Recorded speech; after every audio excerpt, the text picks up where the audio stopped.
Q31. You're helping a cloud engineering team set up Databricks for a data analytics project. The team wants to understand which components are stored in their own cloud account versus those managed by Databricks. This is important for cost tracking and data governance.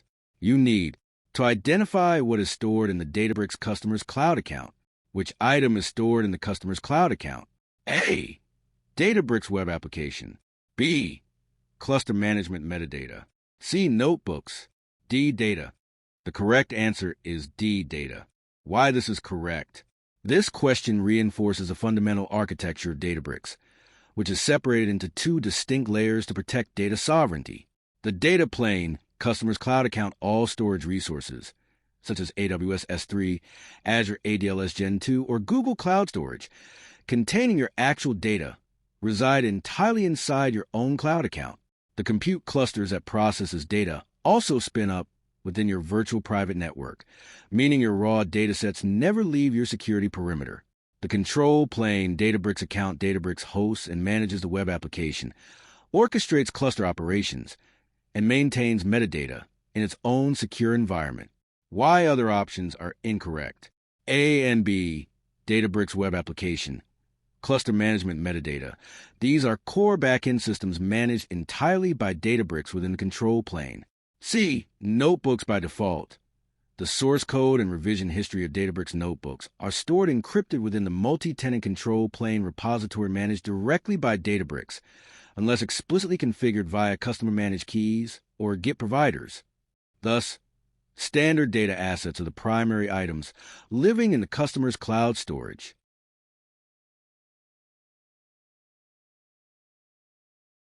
Q32.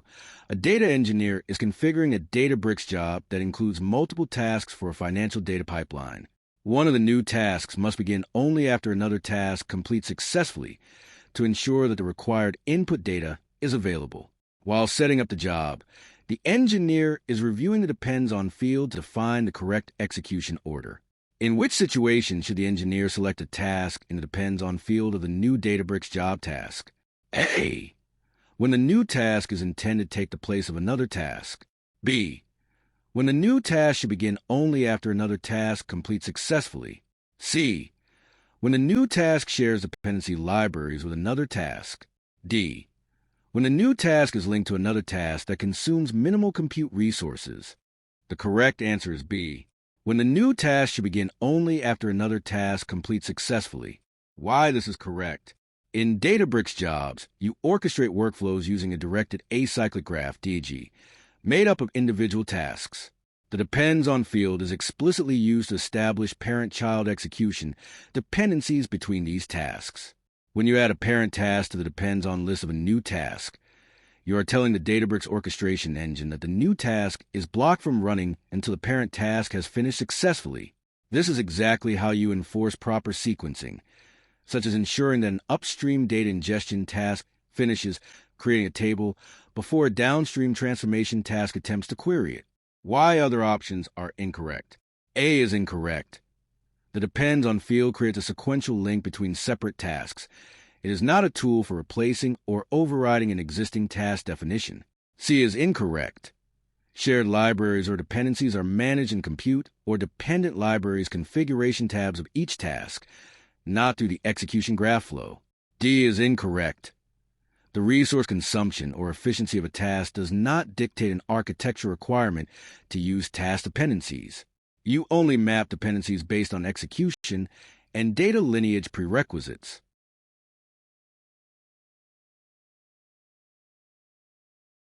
Q33. You're working on a data lakehouse architecture for a financial services firm. A data engineer is tasked with creating a Parquet bronze table that must reside in a specific path in an external location, such as cloud object storage. You need to determine the correct table type that satisfies this requirement using Unity Catalog. Which table can be created in this scenario? A. Define an external table with its location set to a specific path in an external location. B. Define an external table where the schema includes a managed location that points to a specific path in an external location. C. Create a managed table where the catalog includes a managed location that points to A specific path in an external location. D. Create a managed table and assign its location to a specific path in an external location. The correct answer is A. Define an external table with its location set to a specific path in an external location. Why this is correct.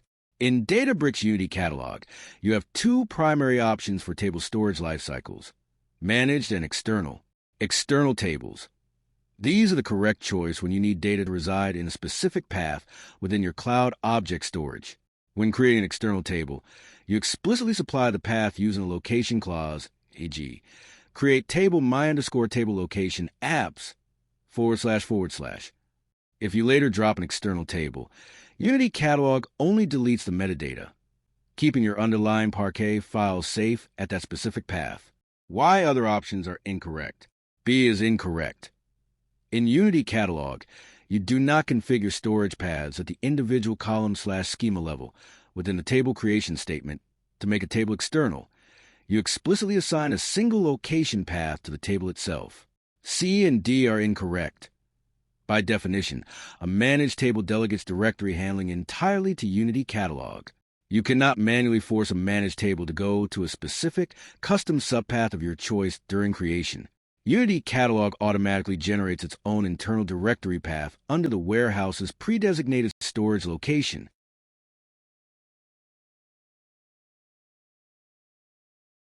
Q34. A data engineer maintains a Databricks job that runs a single notebook task every morning before work. After discovering an upstream data issue, they decide to introduce a new notebook task that must execute before the original task. The engineer needs to configure the task dependency correctly within the existing job. Which approach can the data engineer use to set up the new task? A. Clone the current task in the job and modify it to run the new notebook. B. Add a new task to the job and configure it as a dependency for the original task. C. Add a new task to the job and configure the original task as a dependency for the new task. D. Build a new job from scratch and configure both tasks to run in parallel. The correct answer is B. Add a new task to the job and configure it as a dependency for the original task. Why this is correct. The goal is to insert a new notebook task that runs before the original task, upstream $\\right to $original. To accomplish this within an existing Databricks job, you add a new task to the workflow. You edit the original task and modify its depends on field to include the new task. This tells the Databricks orchestration engine that the original task is now blocked and cannot execute until the new task successfully completes. Why other options are incorrect. C is inverted. Setting the original task as a dependency for the new task would mean the original task runs first and the new task runs second. This would execute the new DataFix notebook too late. A is incorrect. Cloning the task only creates a duplicate. It doesn't structurally alter the execution flow or set up the mandatory chronological ordering. D is incorrect. Building a new job from scratch creates unnecessary operational overhead.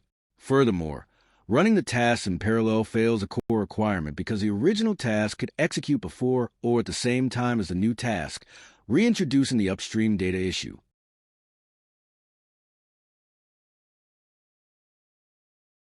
Q35. A data engineer is managing a DLT pipeline that includes 3 tables, each configured to drop invalid records using expectations clauses. During a recent run, they observed that some records are being discarded due to data quality issues, but it's unclear at which table this is occurring. The engineer wants to pinpoint the exact table where the drops are happening. Which approach can help identify the table dropping the records? A. They can configure individual expectations for each table while building the DLT pipeline. B. They can open the DLT pipeline page, select the error button, and inspect the listed issues. C. They can enable DLT to send email alerts whenever records are dropped. D. They can open the DLT pipeline page, select each table, and review the data quality metrics. The correct answer is D. They can open the DLT pipeline page, select each table, and review the data quality metrics. Why this is correct. Delta Live Tables DLT features a built-in user interface that provides real-time monitoring and data quality tracking directly on the pipeline's DAG directed acyclic graph visualization canvas. When you click on an individual table node within the DLT pipeline UI, a Details panel opens. This panel displays granular data quality metrics mapped directly to your declared expectations, showing you exactly the total number of records processed, the percentage and absolute count of records that passed the validation check, the exact number of records that failed and were subsequently dropped by the constraint, e.g., on violation drop row. Why other options are incorrect? A is incorrect. The problem states that individual expectations are already configured for the three tables. Setting them up again does not help the engineer view the metrics of the current run. B is incorrect. The error button or panel tracking failures in the DLT UI logs fatal pipeline errors, unhandled exceptions, or compilation failures. It does not display rows dropped normally by intentional data validation rules. C is incorrect. DLT email notifications alert you to overall pipeline changes, such as success, failure, or retry transitions. It does not send out email logs detailing row-by-row data validation drops.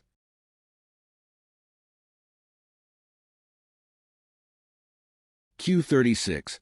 A data engineer is managing a Delta table used in production reporting. Upon reviewing the storage layout, they notice that the table contains a large number of small data files, which could negatively impact query performance. To address this, they want to compact the small files into larger ones to improve efficiency. Which keyword should be used to compact the small files? A. Optimize. B. Vacuum. C. Compaction. D. Repartition. The correct answer is A. Optimize.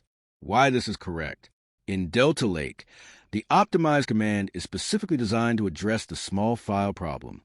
When you run optimize on a Delta table, Spark takes clusters of small, fragmented data files and merges, compacts them into much larger, more efficient files, typically around 1 gigabyte each. This significantly improves query performance by reducing metadata overhead and allowing storage engines to perform larger sequential reads. SQL, optimize my_production_table. Why other options are incorrect? Vacuum. This command is used to clean up storage space by physically deleting historical data files that are no longer needed by the current version of the table older than a specified retention threshold. It does not compact active small files like compaction. See, while compaction describes a conceptual process taking place, compaction is not a valid SQL keyword or command in Delta Lake.repartition. Derepartition is a programmatic DataFrame transformation method in Apache Spark used to redistribute data across an active cluster. While it can change file counts when writing out data, it is not the administrative Delta command used to perform targeted file compaction on a table.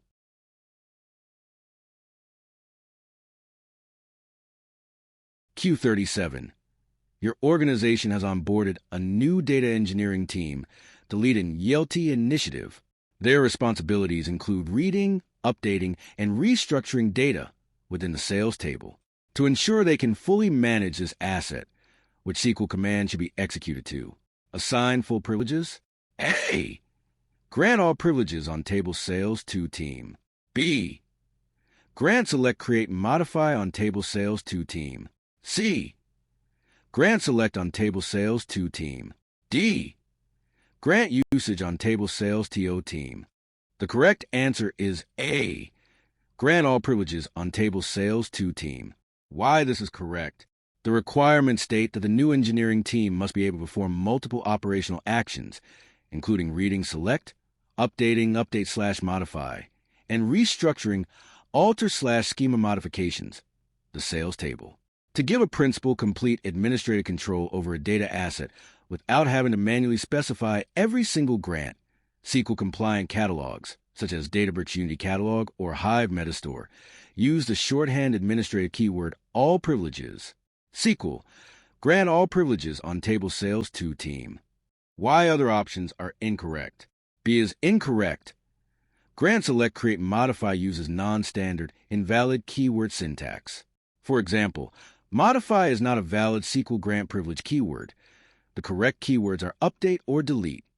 Additionally, create is a privilege applied to a parent schema or database, not to an individual existing table. C is incorrect. Granting only select provides read-only access. The team would be blocked from updating rows or restructuring the table's columns that D is incorrect. The usage privilege is applied to parent containers like catalogs or schemas to allow users to navigate into them. It cannot be granted directly on an individual table asset to give table data manipulation permissions.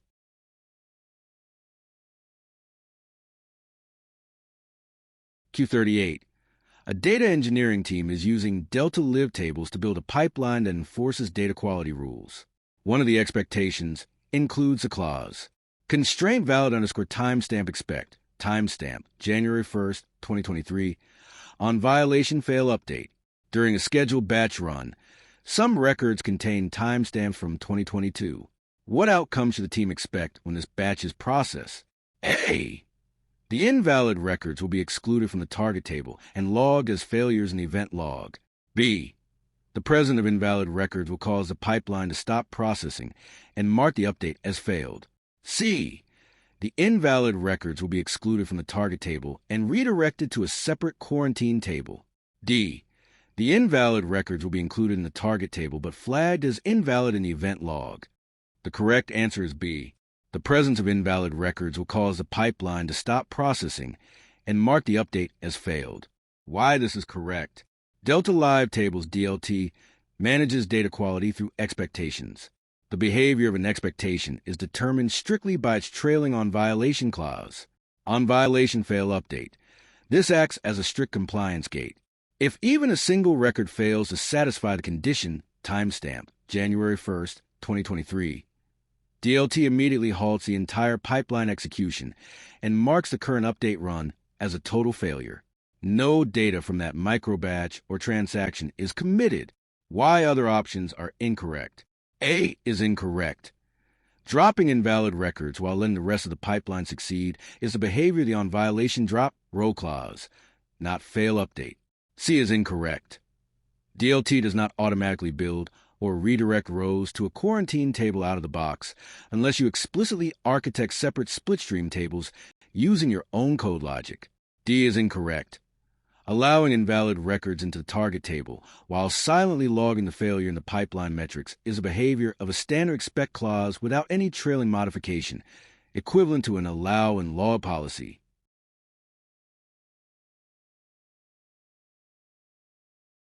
Q39.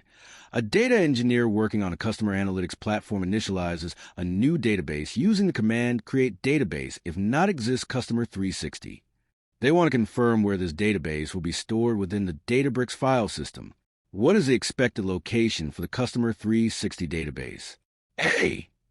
DBFS /user/hive/database/customer 360. B. DBFS/user/hive/warehouse. C. DBFS/user/hive/customer 360. D. More information is needed to determine the correct response. The correct answer is B. DBFS/user/hive/warehouse. Why this is correct. When you execute a create database or create schema command in Databricks using the default local hive metastore and do not explicitly supply a custom location clause, Spark falls back onto its default system warehouse directory configuration. Spark the SQL.warehouse.dir. The root directory for all default databases and managed tables is DBFS/user/hive/warehouse. Inside that base directory, Databricks creates a subdirectory explicitly named after your new database with a.db extension. In this scenario, the full physical path to the database folder itself will be dbfs/user/hive/warehouse/customer360.db. Because option B represents the official base configuration path where the database's storage directory is housed, it is the correct choice. Why other options are incorrect. A and C are incorrect. These paths are completely fabricated. Databricks does not use a database folder or drop databases directly into DBFS/user/hive/ without routing them into the warehouse directory. D is incorrect. The system has deterministic defaults. Additional input parameters are not required to identify the default target location path framework within the Databricks file system.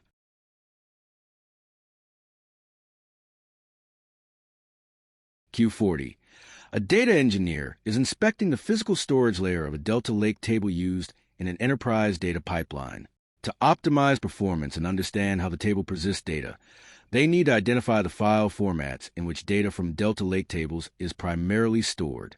Which of the following file formats is data from Delta Lake tables primarily stored? A. Delta, B. CSV, C. Parquet, D. JSON. The correct answer is C. Parquet. Why this is correct. Delta Lake is an open-source storage layer built directly on top of cloud object storage.